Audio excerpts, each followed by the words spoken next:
Bapak Ibu yang saya kasihi dalam Tuhan Yesus Kristus, subtema kita di minggu yang keempat di bulan ini adalah perempuan gereja berdaya dan berkarya.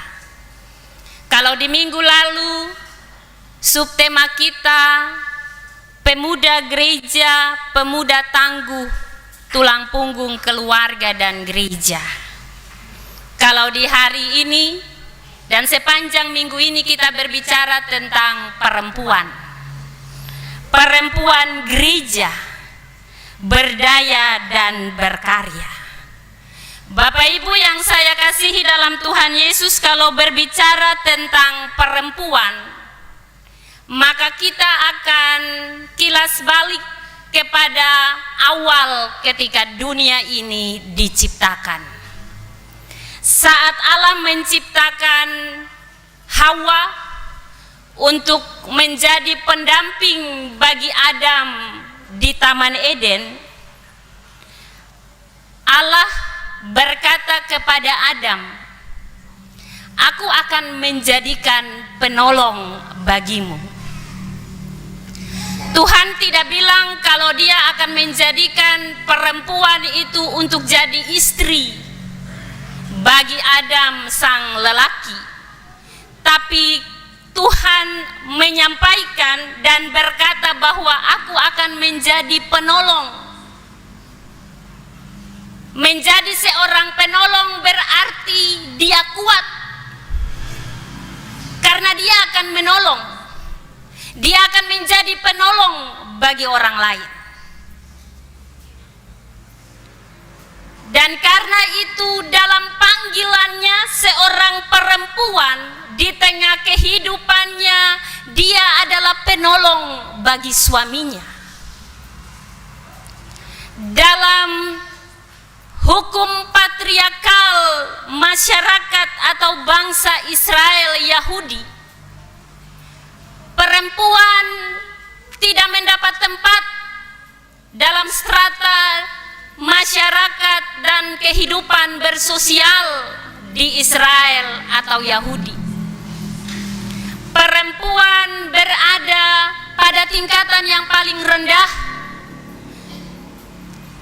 tidak punya hak untuk berbicara, tidak punya hak untuk berpendapat, bahkan tidak diberi hak apapun. Karena itu dalam hukum patriarkal bangsa Israel, perempuan punya kedudukan paling rendah. Tetapi dalam kehidupan kita, jika kita berbicara tentang kiprah perempuan, dalam Alkitab Yesus mengangkat derajat perempuan itu untuk sama dengan laki-laki. Kita bisa lihat ketika dia pakai Maria untuk melahirkan Yesus. Dia memakai perempuan untuk menyaksikan peristiwa pertama ketika Yesus dibangkitkan. Dan ada banyak perempuan, tokoh-tokoh perempuan dalam Alkitab yang diangkat dalam kehidupan kita untuk menjadi pelajaran bahwa perempuan juga punya andil, punya hak untuk setara dengan laki-laki. Dan hari ini kita berbicara tentang hal demikian yang kita biasa bilang kesetaraan gender. Bapak Ibu yang terkasih dalam Tuhan Yesus, berbicara tentang kiprah perempuan dalam menunjukkan eksistensi diri semakin meningkat dalam zaman ini. Perempuan itu terkadang identik dengan masak, merias, melahirkan, urus anak, urus keluarga, dan seterusnya. Tetapi di saat ini, di zaman ini, perempuan mulai ambil alih bahkan menjadi orang penting di berbagai bidang kehidupan, baik sebagai pimpinan suatu negara dan daerah, duduk di kursi-kursi legislatif, menjadi pimpinan di berbagai perusahaan-perusahaan baik pemerintah maupun swasta, dan lain sebagainya. Perempuan dalam kepemimpinannya sebagai perwujudan terciptanya sebuah keadilan dalam kaitan dengan kesetaraan gender. Namun perlu ditekankan, ciri khas kepemimpinan perempuan harus pula identik dengan rupa kasih, sehingga dalam kepemimpinannya perempuan semakin berdaya dalam melakukan usaha yang bermanfaat serta memberikan hasil dan buah dari karya yang dilakukan. Bapak Ibu, hari ini kita belajar dari seorang perempuan yang tidak mengenal Allah Israel, Ratu Sheba, seorang ratu dari kerajaan yang berada di bagian selatan semenanjung Arab. Dia orang yang tidak mengenal Allah Israel. Dalam firman ini menceritakan kunjungannya kepada Raja Salomo di Israel, Yerusalem. Mengapa dia melakukan kunjungan ke sana? Yang pertama, karena dia mendengar berita tentang betapa hebatnya Salomo dengan hikmat yang dimilikinya, tentang kemasyurannya, tentang kejayaannya, tentang ketenarannya yang dimiliki oleh Raja Salomo. Yang kedua, dia ingin membangun hubungan diplomasi dalam perdagangan bersama Raja Salomo.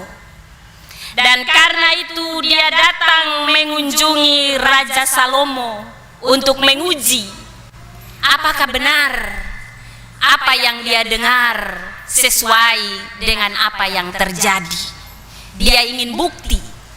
Dan karena itu dia melakukan perjalanan panjang dari kerajaannya menuju ke Israel, Yerusalem.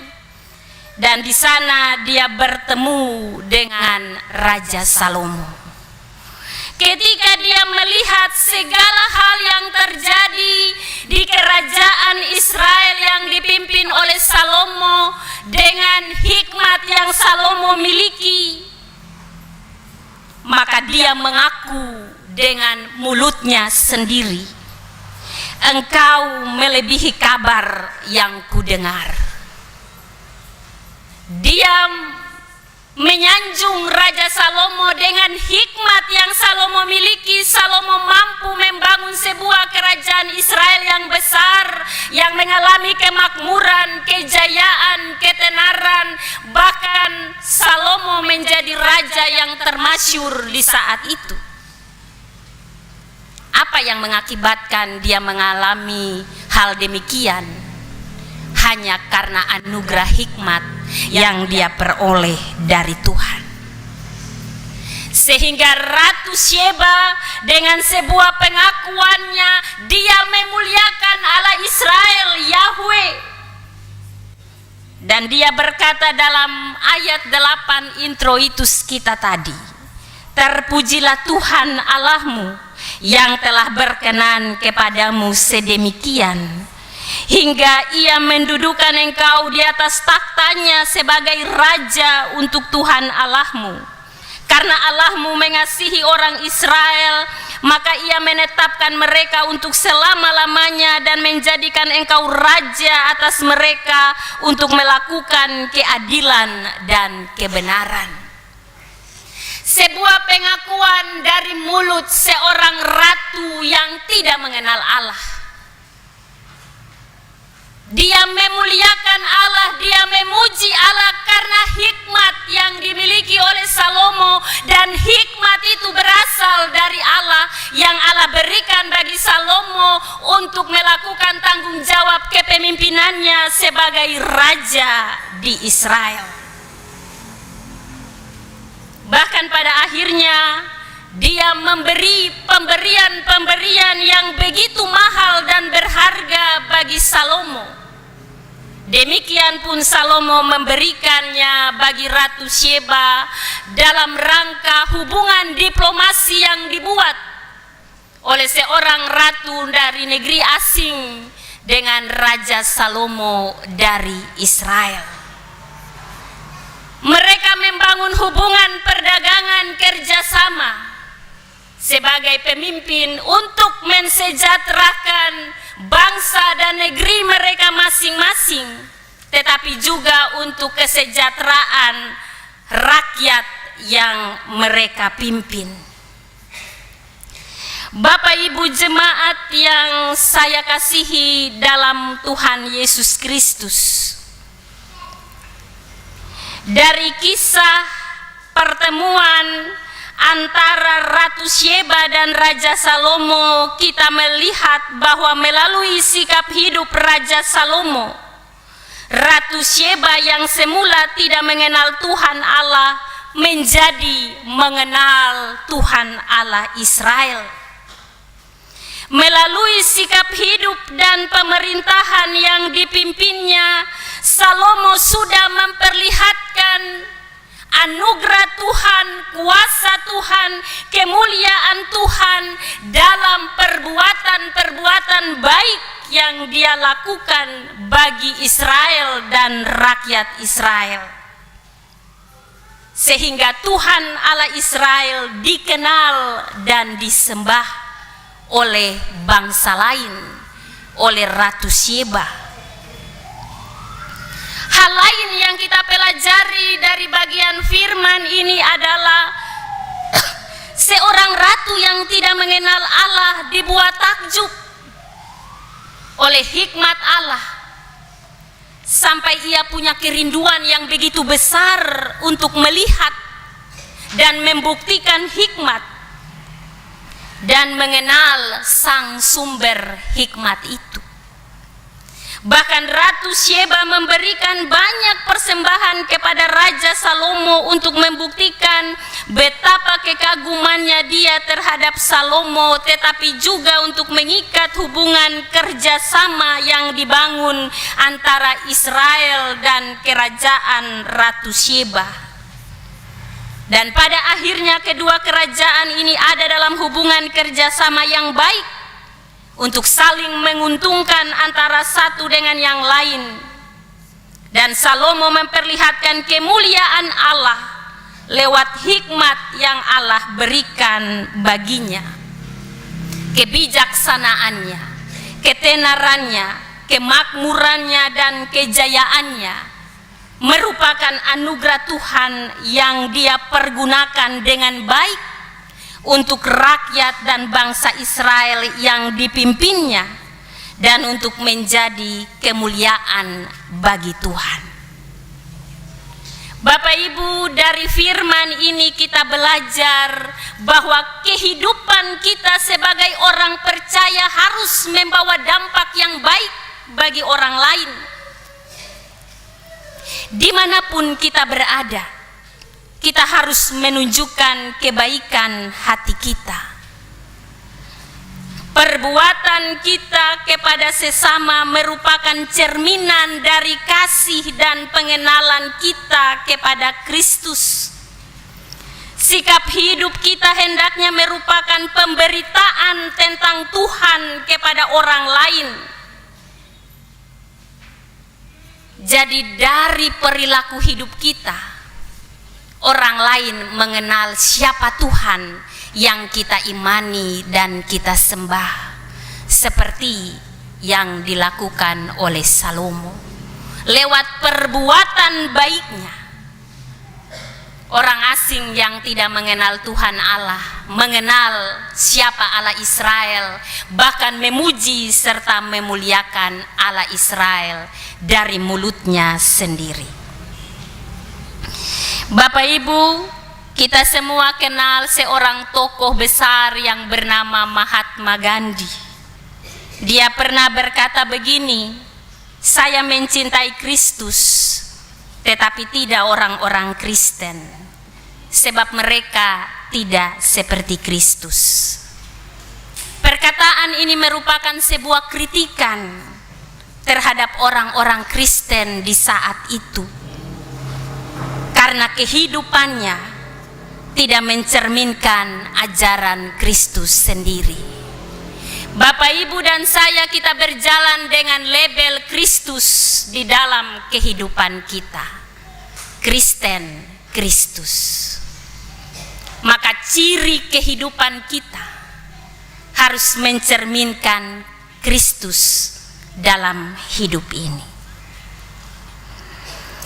Salomo dan Ratu Syeba mengajarkan kita bahwa jabatan dan kedudukan yang mereka miliki dipakai untuk saling berbagi, saling menguntungkan satu dengan yang lain, bukan hanya untuk masing-masing pribadi mereka, tetapi juga keuntungan untuk bangsa dan rakyat mereka yang mereka pimpin.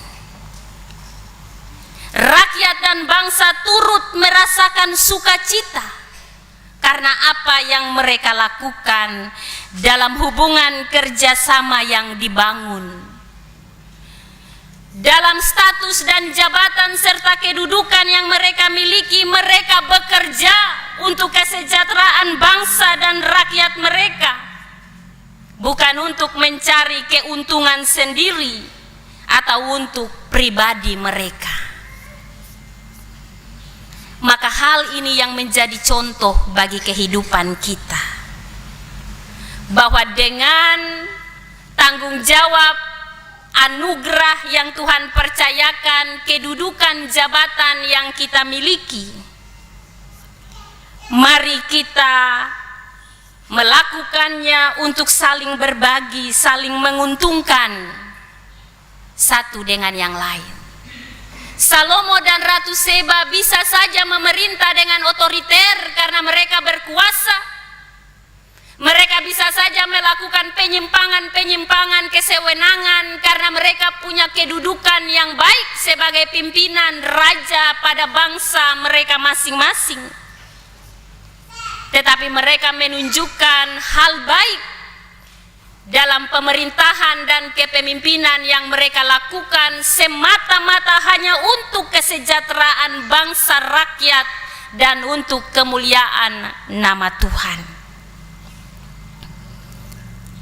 Dan sesuai dengan tema dan subtema kita tadi, perempuan gereja berdaya dan berkarya, menekankan bagi kita sebagai perempuan-perempuan gereja supaya kita harus bisa seperti Ratu Syeba yang hebat.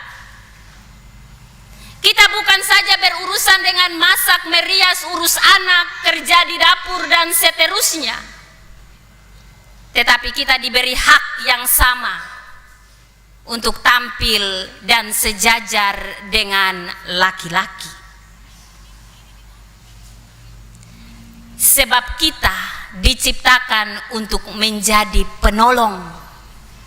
Itu berarti kita kuat. Minta maaf bapak-bapak kalau hari ini kita lebih berbicara tentang perempuan dengan daya dan kekuatannya. Karena perempuan bisa. Kita lihat ada perempuan yang menjadi pemimpin dalam sebuah negara, yang duduk di kursi-kursi legislatif menyuarakan keadilan dan kebenaran. Karena seringkali perempuan dianggap lemah, tetapi sesungguhnya di balik kelemahan seorang perempuan ada kekuatan yang Tuhan siapkan untuk tantangan kehidupan di dunia ini. Sebab perempuan ketika dia dalam panggilannya untuk menjadi penolong, itu berarti dia kuat. Dan orang yang ditolong lemah. Karena itu perempuan dijadikan kuat. untuk menjadi penolong bagi suami, tetapi juga bagi kehidupan keluarga dan rumah tangga. Karena itu ketika kita ada dalam persoalan dan pergumulan seberat apapun, perempuan harus kuat dan tidak boleh lemah, harus terus berjuang. Karena perempuan dalam pandangan Allah sama dengan laki-laki, diciptakan dengan tugas dan tanggung jawab. Sehingga dalam kehidupan kita di tengah panggilan pengutusan kita di dunia ini, mari kita tetap berkarya dengan anugerah yang Tuhan percayakan bagi masing-masing kita sebagai perempuan. Sebab dalam kehidupan ini kemitraan antara laki-laki dan perempuan sangat kompleks. Salomo dan Ratu Sheba telah menjadi contoh sebuah kemitraan yang mereka bangun, di mana saling membutuhkan, dan ini adalah bagian dari cara Allah dalam anugerah hikmatnya bagi seorang Salomo. Dan kemitraan yang ditunjukkan oleh Salomo dan Ratu Sheba menjadi gambaran sebuah kesetaraan gender untuk kebaikan bagi banyak orang. Dan dalam mengaplikasikan subtema kita di sepanjang minggu ini, perempuan gereja berdaya dan berkarya, kita diingatkan dan kita diminta untuk belajar dari Ratu Sheba, seorang perempuan yang kuat tangguh. Dia menjadi ratu di kerajaannya dengan kekuasaan dan kekuatan yang ia miliki, tetapi dia mempergunakannya untuk kebaikan negeri dan rakyatnya, bukan untuk kepentingannya sendiri. Dia juga mengakui kehebatan dan keunggulan rekan kerjanya, rekan yang dia bangun dalam kemitraan hubungan diplomasi, yaitu Salomo. Itu berarti dia memiliki kerendahan hati, kasih dalam sebuah pengakuan bagi orang lain yang juga punya karya yang sama, bahkan melebihi dia. Maka perempuan-perempuan gereja di zaman ini dengan daya dan dengan anugerah yang Tuhan percayakan, mari kita terus berkarya, berani belajar mengakui kelebihan orang lain, berani mengambil sikap dan pilihan untuk keputusan kehidupan dan pergumulan yang kita alami, berani untuk melakukan yang terbaik bagi kebaikan banyak orang dan bagi hidup serta keluarga. Maka mari kita kembali merenungi tema ini, mengaplikasikannya dalam kehidupan kita, supaya kiprah kita sebagai perempuan-perempuan gereja akan terus kita lakukan dengan semangat bahwa Allah di dalam Yesus Kristus selalu akan memampukan kita.